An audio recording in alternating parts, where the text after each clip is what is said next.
पावन दशहरा के पर्व को हर्षित मन से घूमने के लिए एक अबोध कन्या अपने माता पिता के साथ प्रसन्न होकर जाती है।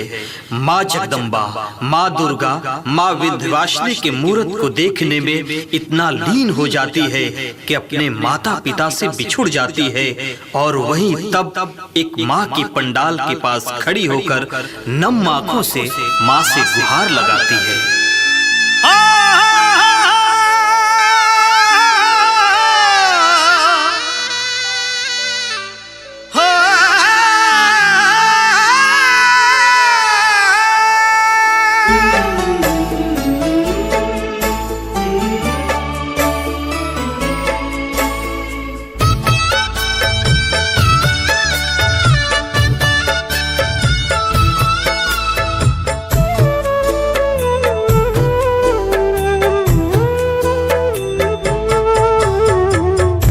मैया मोरी सुनीला हमारे गोबार,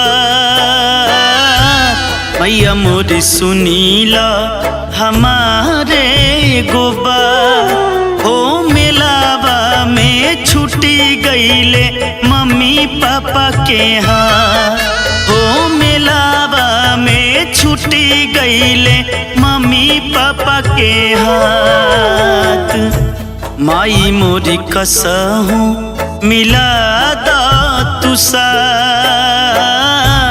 मैया मोरी कसहू मिला दा तू साथ। ई मेलावा में छुट्टी गईले मम्मी पापा के हाथ, हो मेलावा में छुट्टी गईले मम्मी पापा के हाथ।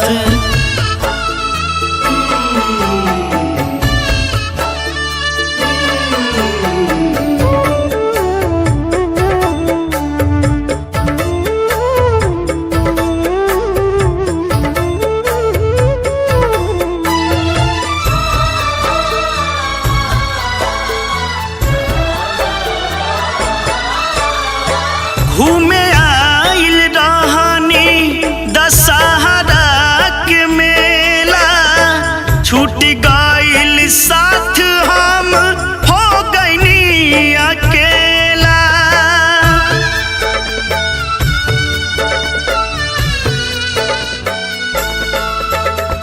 घूमे आइल रहनी दशहरा के मेला, छूट गइल साथ हम हो गइनी अकेला।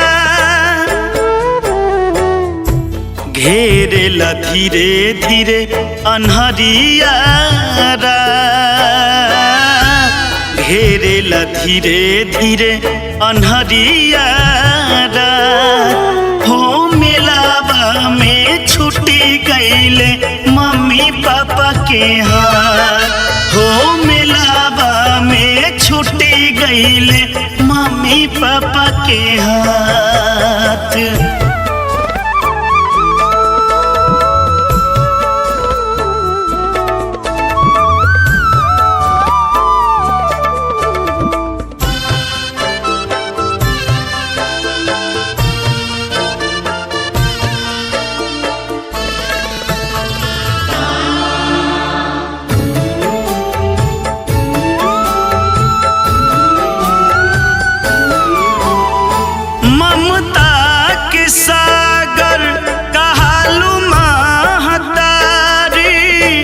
बिटिया के दुख बूझा मैया दुलारी,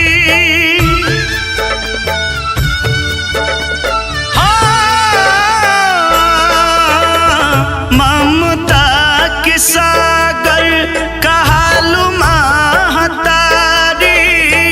बिटिया के दुख बूझा मैया दुलारी। बाड़ू माई तू ता हो कब कैसे अनाथ,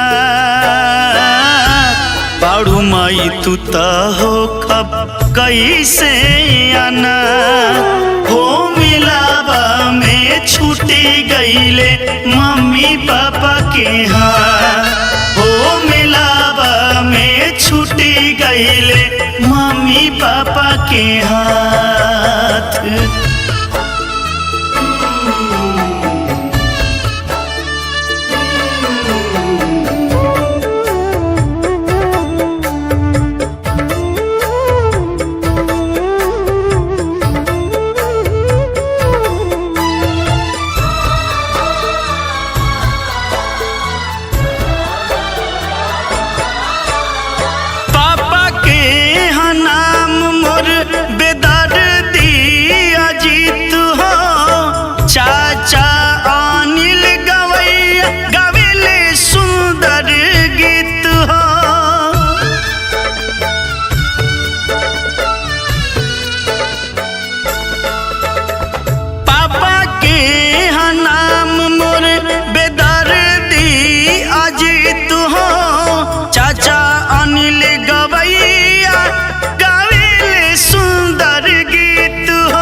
माई मोर सुनीली ना हमर जाजबा,